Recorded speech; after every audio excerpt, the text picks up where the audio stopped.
ẹ̀yin ènìyàn wa wọ́n ní àwọn pọ̀ gan o, àwọn ò tí ì tán o, wípé àwọn pọ̀ pó pọ̀ gidi gan ńlẹ̀ ni o, wípé báwo ni federal government ṣe fẹ́ sí lẹ́yìn ìgbà tí ìròyìn jáde lánàá wípé wọ́n pa lára àwọn agbésùmọ̀mí o, ni wọ́n bá ju fọ́nrán yìí síta wípé àwọn pọ̀ pó pọ̀ ńlẹ̀ bí iyẹ̀pẹ̀ gidi. ẹ̀yin ènìyàn wa, ká tó gbé fọ́nrán yẹn sí ojú ìwòran wa, ká tó fohùn sí, ẹ jẹ́ kí a gbọ́ ọ̀rọ̀ tí Bishop Oyedepo tí wọ́n sọ. Ìyẹn ni olùdásílẹ̀ ìjọ Living Faith. Wọ́n sọ̀rọ̀ o.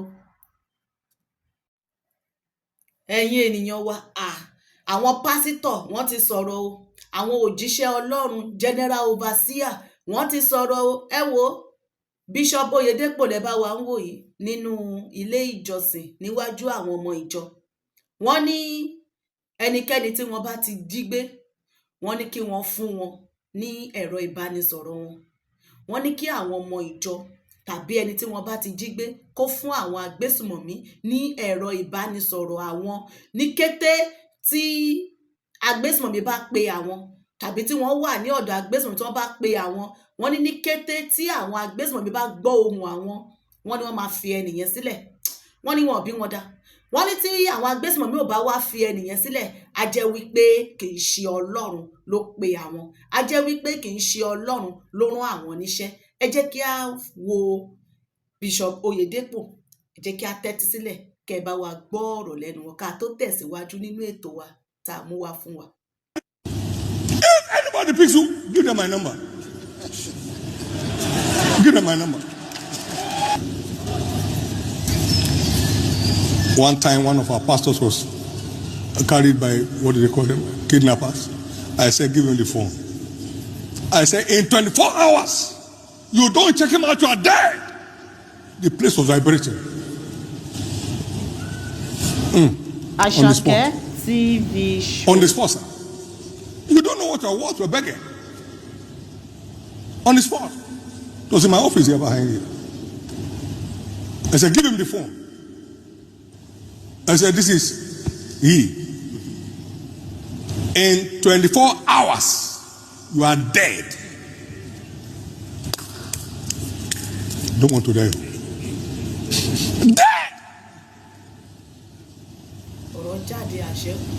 If anybody picks you, give them my number.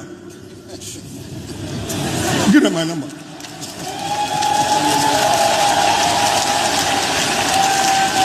If it's not cut down, I'm not sent. What are you talking about?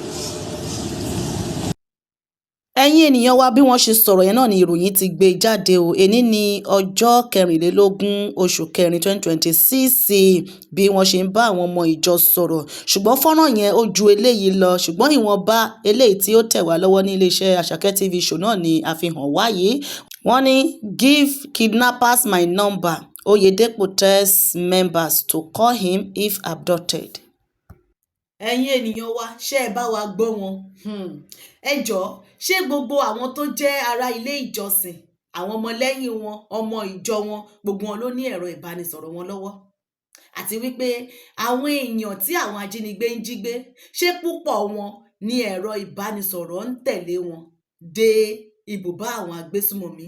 àìmọye àwọn èèyàn tí wọ́n jí gbé tí ẹ̀rọ ìbánisọ̀rọ̀ ò sí lọ́wọ́ wọn, tí wọ́n tẹ̀ ní ẹ̀rọ ìbánisọ̀rọ̀. irú àwọn wọ̀nyẹn wá ń kọ́ o.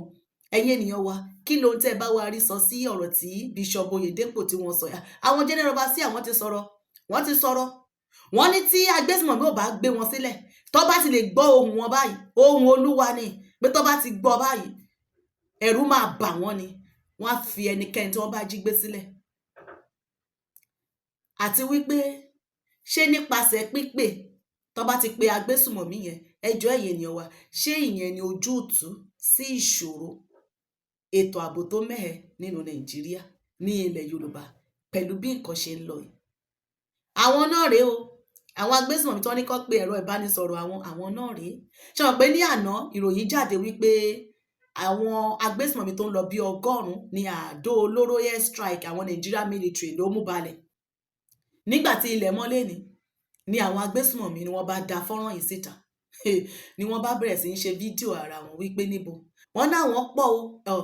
wọ́n ní eléyìí tí àwọn ọmọ ogun Nàìjíríà tí wọ́n mú balẹ̀ yẹn, wọ́n ní kò tó 1% nínú àwọn ni wọ́n bá ju fídíò yìí síta. Ẹ jẹ́ kí a sáré wò.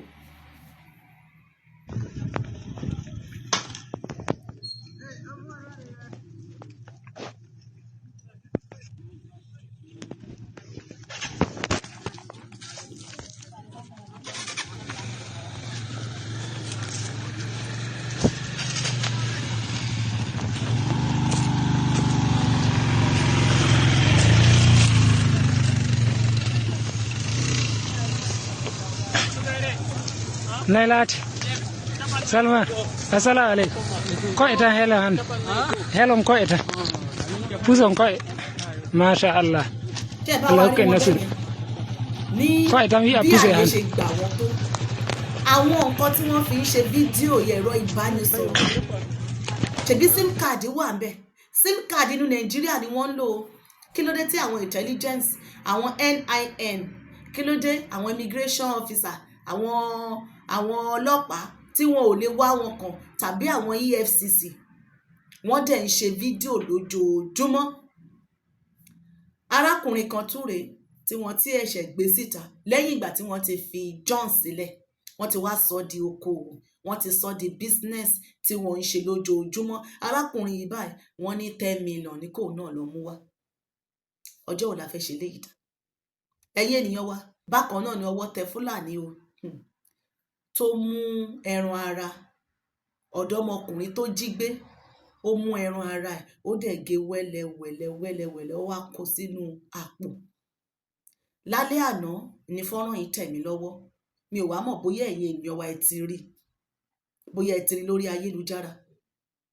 Ṣùgbọ́n tẹ́ ẹ bá ti rí ẹ gbé ọwọ́ lé líǹkì Telegram wa tó wà ní abẹ́ ètò yìí. Ẹ rí lọ́ndà comment section kẹ́ ẹ lọ wò níbẹ̀. Mi ò wá mọ̀ bóyá ẹ ti rí o àwọn arákùnrin ọ̀hún lélẹ́yìí. Ẹran ara ọ̀dọ́mọkùnrin tó jí gbé tó pa tó kún wẹ́lẹ́wẹ́lẹ́ òun ló kó sínú ṣakaṣaka yẹ́lò yẹn. Àwọn kan sọ wípé ìdí ìrókò ni ọwọ́ ti bà. Àwọn kan sọ wípé ìlú Ìbàdàn. Àwọn amọ̀bi tó jẹ́ nínú méjèèjì bóyá ìdí ìrókò bóyá ìlú Ìbàdàn. Ṣùgbọ́n nígbà tí wọ́n fún mi ní fọ́nrán yìí wọ́n ní Ìbàdàn ni. Ó wà lórí Facebook wa náà. Bàtà máa jù sórí Facebook àwọn kan ní ìdí ìrókò ni. Àti ìdí ìrókò àti Ìbàdàn ilẹ̀ Yorùbá ṣáà ni. Ilẹ̀ Yorùbá ló ti lọ́wọ́ ti bà. Ìyẹn túmọ̀ sí wípé ọmọ Yorùbá ló pa ló kún sínú ṣakaṣaka. Ọjọ́ wo la fẹ́ ṣe léyìí dá? Ọjọ́ wo la fẹ́ ṣe léyìí dá? Gẹ́gẹ́ bí ìròyìn tó tẹ̀ wá lọ́wọ́ wọ́n ní súyà ẹ̀yin tẹ́ ẹ̀ ń jẹ súyà tẹ́ ẹ̀ lè ṣe kẹ́ má jẹ súyà málà. Ẹ rọra jẹ súyà o àkíyèsí pàtàkì lélẹ́yìí o. Allegedly bá a ṣe gbọ́ wípé àwọn ènìyàn ni wọ́n ti ń pa báyìí tí wọ́n fi ń ṣe súyà wọn ò lo màálù mọ́ o. A ti sọ tẹ́lẹ̀ wípé kólúkálukú dẹ́kun àti máa jẹ ẹran màálù. A lè sin ẹran màálù gidi nílẹ̀ Yorùbá yàtọ̀ sí ti Fúlàní. Ṣebí wọ́n ti sin màálù nígbà ayé àwọn bàbá Awólọ́wọ̀ tẹ́lẹ̀ nílẹ̀ Yorùbá. Ó yàtọ̀ sí ti Fúlàní wọ̀nyí. Yorùbá jí má sùn. Àwọn ènìyàn tí wọ́n bá jí gbé ni wọ́n ti fi ń ṣe súyà báyìí o. Lọ́dún tó kọjá a ṣe fọ́nrán kan níbi tí wọ́n ti gbé ẹnìkan tó ń gbé síná tí wọ́n dẹ̀ ń rẹ tí wọ́n ń pàṣẹ síra wọn. Ṣé ẹ rántí fọ́nrán yẹn? Ẹ ti wá wo arákùnrin yìí báyìí tó jí ọmọ ọ̀dọ́mọkùnrin yẹn gbé tó dẹ̀ rẹ̀. Jẹ́ ká fi ohùn sí kẹ́ ẹ gbọ́ ọ̀rọ̀ lẹ́nu àwọn tó mú un. Ṣùgbọ́n fọ́nrán yẹn tẹ́ ẹ bá fẹ́ rí bó ṣe ní kó dà sílẹ̀ láti inú ṣakaṣaka. Elédùmarè. Ẹ lọ sínú Telegram wa Àṣàkẹ́ TV Telegram. Ẹ gbọ́wọ́lé líǹkì yẹn ní abẹ́ ètò yìí. Ẹ rí wò níbẹ̀. Ẹ gbọ́ ọ̀rọ̀ lẹ́nu àwọn tó mú un.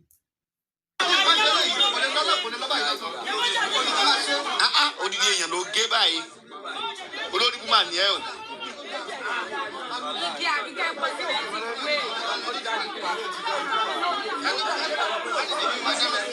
Ó fẹ́ nílé tí ń ṣe ìpínlẹ̀ ẹgbẹ́ gbogbo ilé ìjà.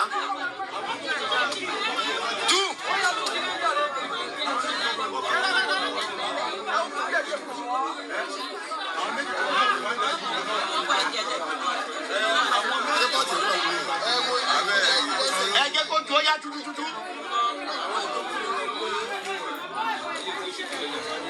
Ju ẹ gbé jáde bẹ́ẹ̀. jáde gbé jáde. Ó yá gbé kíni kó bẹ̀ gbé kó bẹ̀ ó yá tó lè tó kù bọ́ta.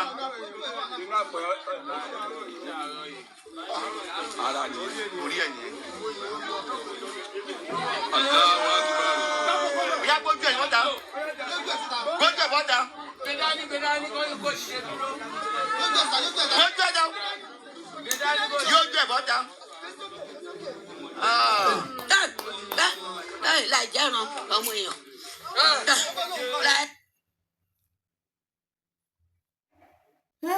Ẹ̀yin ènìyàn wa, ẹ lọ wò ó.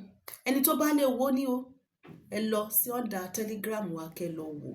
Ṣé gbọ́, wọ́n ní láì kì í ṣe ẹran.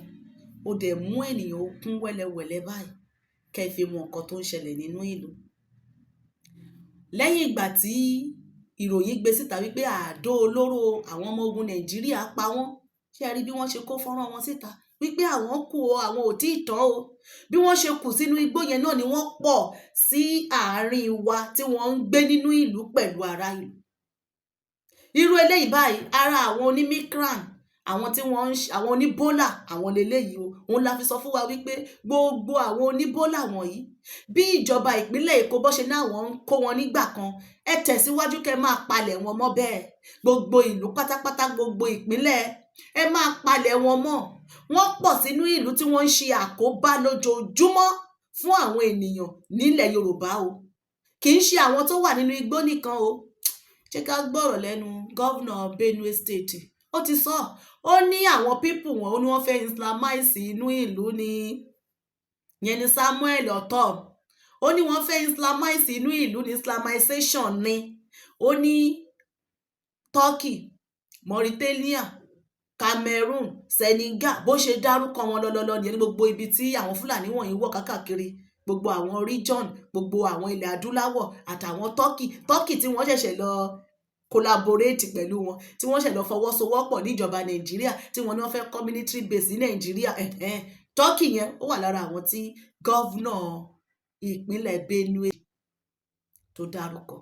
Jẹ́ ká gbọ́ ọ̀rọ̀ lẹ́nu ẹ̀. Ó ní I can't be a slave to any Fulani man. Ó ní federal government is working with àwọn agbésùmọ̀mí, working with Turkey to Islamize the country. Jẹ́ ká gbọ́ ọ̀rọ̀ lẹ́nu ẹ̀. Òun ló sọ ọ́, allegedly, òun ló sọ, jẹ́ ká gbọ́. We have chosen to say the truth. Even if we are going to die, let us die and let tomorrow appreciate what we said. And so, as far as I'm concerned, the federal government is complicit. The day they want this insurgency to finish, it will be done. Actively, they are working with Turkey, they are working with Saudi Arabia, they are working with everything to Islamize. But the real agenda is to take over Nigeria. And all these insurgents that you see happening is from Mauritania, is from Senegal, is from Cameroon, is from all over the place, trying to ensure that the indigenous people of this country do not have a say, but the Fulanis have a say. We are not against Fulani people. In government here in Benue State, I have Fulani people who are in my government. I have no issue about Fulanis, indigenous people. Everybody in this country, Nigeria, comes from somewhere.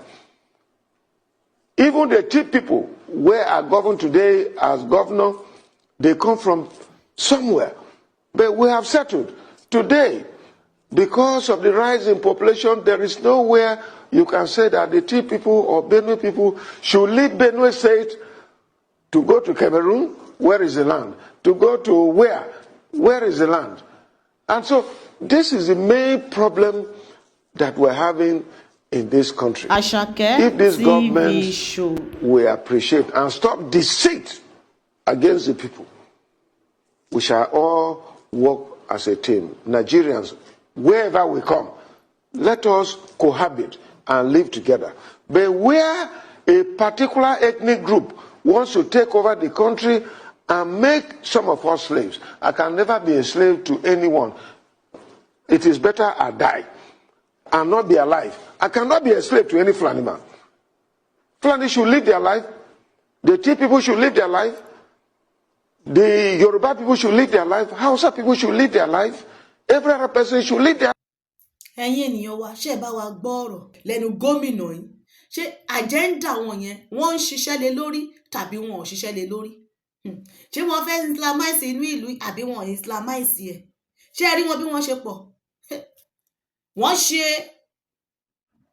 àfihàn wọn dáadáa wípé ẹ wò ó àwọn pọ̀ débi pé ẹ wò ó wọ́n máa tó ṣe iléyá báyìí tán bá fẹ́ pẹran ẹ̀ ti rí wọn wọ́n á ṣe yídì níbẹ̀ yẹn náà wọ́n á ti ṣe fídíò síta ṣùgbọ́n wọn ò lè lo intelligence kí wọ́n bẹ̀rẹ̀ sí lọ máa wá wọn kàn irú àdó olóró tí wọ́n jù lánàá tó pa bíi àwọn bíi 100 yẹn àárín ibi tó yẹ kí wọ́n wá jù sí leléyìí kí wọ́n palẹ̀ wọn mọ́ tán lẹ́ẹ̀kan ṣe ni pé ìran Yorùbá a nílò láti dìde ṣe ni pé a nílò láti jí lójú oorun wa ẹ wò wọn àwọn náà nìyẹn àwọn owó tí wọ́n ń gbà ibi àwọn tẹ́ ẹ wò yìí wọn kì í ṣe mílítírì o àwọn agbésùmọ̀mí náà nìyẹn o nínú aṣọ kí ni wọ́n wọ̀ yẹn aṣọ ológun wọ́n ti lọ rán aṣọ ológun tuntun gbogbo wọn ló ń wọ̀ kiri ẹ wo owó tí wọ́n ń gbà lọ́wọ́ ará ìlú owó tí àwọn èèyàn ń jìyà kí wọ́n tó rí tí wọ́n ń gbà lọ́wọ́ ará ìlú ọkọ̀ tó fi ń ṣe ẹ wo ọkọ̀ tó fi ń ṣe lẹ́yìn ìgbà tí wọ́n fi John sílẹ̀ wọ́n padà ti jí arákùnrin yìí gbé. Barkatu ina muku sallama irin na musulmi sannan kuma ina fatan masoya da makiya kowa da kowa suna cikin ƙoshin lahiya domin dama ka san duk wani shekara da ya juyo ya kamata ka san me za ka yi a rayuwarka. Ni dai gaskiya a iya gani na makiya na gaba ɗaya sun tsufa to wannan aiki da nake yi ina so gaskiya in canja sabbin makiya wanda suka taso bana-banan nan kaga na fi jin daɗi.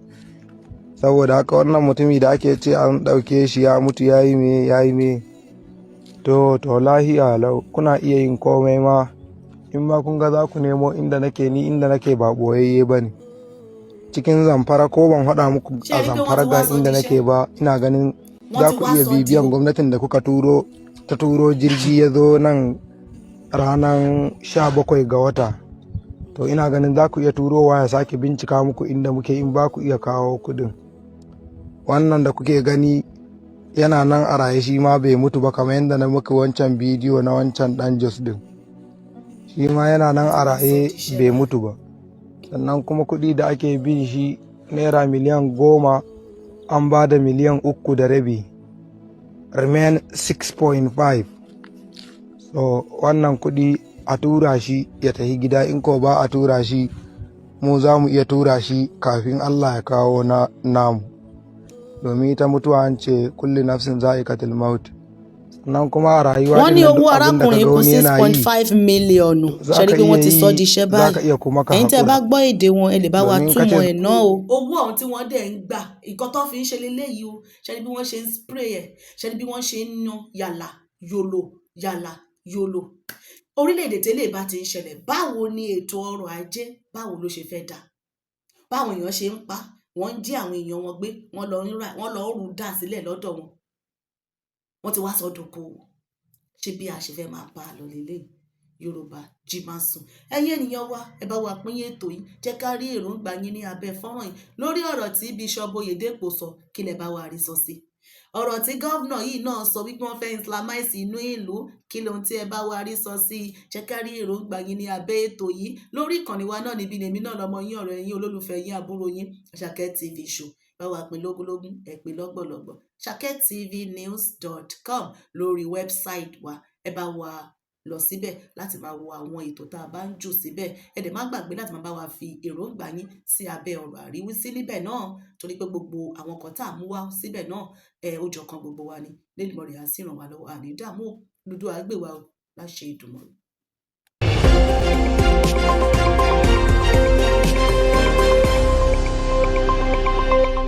Àṣàkẹ́ TV show.